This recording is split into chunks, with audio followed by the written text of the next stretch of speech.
حريقة في سوق الصواريخ، حريقة كبيرة. الله يستر، الله يستر، الله يعوض.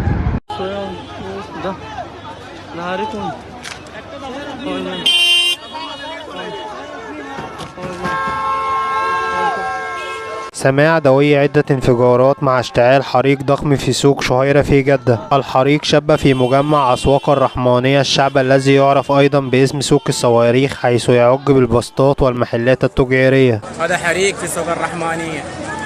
السلام عليكم ورحمة الله وبركاته متابعينا الكرام، وكما تشاهدون حيث اشتعل حريق ضخم في سوق الصواريخ غرب السعودية في جدة أمس، وتم إرسال العديد من سيارات الإطفاء إلى الموقع وتم احتواء الحريق.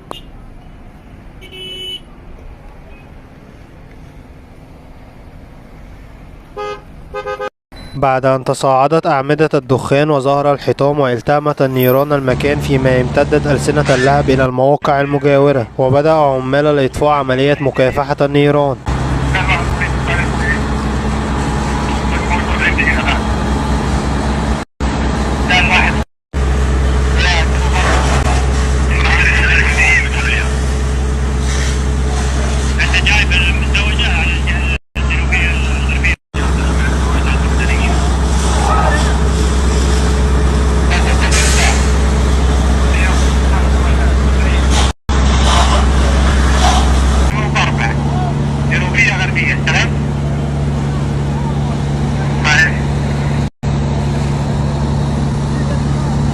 ولم يتم حتى الآن معرفة السبب الحقيقي لهذا الحريق، ويتم الآن تحقيقات بسبب نشوب الحريق، وسيتم الإعلان عن أي تفاصيل جديدة من جانب المسؤولين لأسباب مجهولة حتى الآن، حيث لم تسفر الحادثة عن أي أضرار بشرية ولم يتم الإعلان عن أي إصابات حتى هذه اللحظة.